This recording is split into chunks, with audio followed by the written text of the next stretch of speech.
ሰላም ውድ የእግዚአብሔር ቤተሰቦች ከማህበረ ቅዱሳን ቴሌቪዥን የዕለቱን አጫጭር መረጃዎች ይዘንላችሁ ቀርበናል። የገጠርና የተዘጉ አብያተ ክርስቲያናትን ለማጠናከር በቦሳ ወረዳ መርሃ ግብር ተካሄደ። የምስራቅ ሸዋ ሀገረ ስብከት በሉቡማ ቦሳት ወረዳ ስር በዳንጎሬ ጢዮ መድኃኔዓለም ቤተክርስቲያን የገጠሪቷን ቤተክርስቲያን ከተለያዩ ፈተናዎች ለመጠበቅና የወንጌልን አገልግሎት ለማስፋፋት የሚያስችል መርሃ ግብር ነው የተካሄደው። በመርሃ ግብሩ ከ220 በላይ ምዕመናን የተገኙ ሲሆን የገጠሪቱን አብያተ ክርስቲያናት ለማገዝና እምነታቸውን ለማጠናከር የመጽሐፍ ቅዱስ ትምህርት በቋንቋቸው ተሰጥቷል። በተጨማሪም ያለውን የአገልጋይ እጥረት ለመቅረፍና የወንጌልን ብርሃን ለማዳረስ ከማህበራትና ከወጣቶች ጋር በጋራ ለመስራትም ስምምነት ተደርሷል። ይህም ለገጠር ላሉ አብያተ ክርስቲያናት አገልግሎት ትልቅ አስተዋጽኦ አለው መባሉን በማህበረ ቅዱሳን አዳማ ማዕከል ዘግቧል። በማዕከላዊ ጎንደር ሀገረ ስብከት የአዘዞ ደብረገነት ቅዱስ ሚካኤል ወቅዱስ ጊዮርጊስ ቤተክርስቲያን የቅኔ የምስክር ጉባኤ ቤት ደቀ መዛሙርቱን አስመረቀ።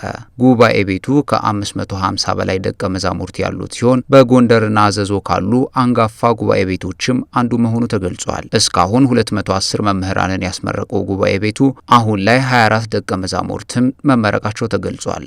በጉባኤው ከቅኔ ትምህርት በተጨማሪ ሌሎች አጫጭር ስልጠናዎች እንደሚሰጡም ተነግሯል። በምርቃት ስነ ስርዓቱ ሊቃውንተ ቤተ ክርስቲያንና ምዕመናን እንዲሁም የተመራቂ ቤተሰቦች ተገኝተዋል። ይህንንም መረጃ በማህበረ ቅዱሳን የጎንደር ማዕከል ያደረሰን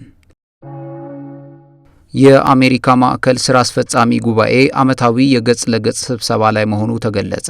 የማዕከሉ ስራ አስፈጻሚ ጉባኤ አባላት ከተለያዩ የአሜሪካ ግዛቶች አርብ ማታ መግባት የጀመሩ ሲሆን ስብሰባው ቅዳሜ ጧት ሜሪላንድ በሚገኘው የማዕከሉ ጽህፈት ቤት ማካሄድ መጀመሩ ታውቋል። ጉባኤው በተለያዩ ጉዳዮች ተወያይቶ አቅጣጫ እንደሚሰጥ የሚጠበቅ ሲሆን ማዕከሉ ተቋማዊ ለውጡን ከመተግበር አኳያ ያለበትን ደረጃ፣ ተተኪውን ትውልድ የቤተ ክርስቲያን ተረካቢና አገልግሎቷን ከማስጠበቅ አኳያ ምን መሰራት እንዳለበት መክሯል ነው የተባለው። ዘመኑ ያመጣቸውን ቴክኖሎጂዎች ለቤተ ክርስቲያን አገልግሎት ከመጠቀምና አባላቱ ለዚህ ለውጥ ራሳቸውን እንዲያዘጋጁ የሚያስችል ምክክርም ይደረጋል። በመክፈቻ መርሃ ግብሩ ላይ በቨርቹዋል የተገኙት የማህበረ ቅዱሳን ዋና ስራ አስፈጻሚ መምህር ዋሲሁን በላይ ቤተ ክርስቲያን እንዲሁም ማህበረ ቅዱሳን ስላሉበት ወቅታዊ ሁኔታ እንዲሁም የማህበሩን ቀጣይ የትኩረት አቅጣጫዎች በተመለከተ ገለጻ አድርገዋል። ዘገባው የአሜሪካ ማዕከል ሚዲያ አገልግሎት ነው። ለዕለቱ ያሰናዳናቸው መረጃዎች የእስካሁኖቹ ነበሩ። ሰላም፣ እግዚአብሔር ከሁላችን ጋር ይሁን።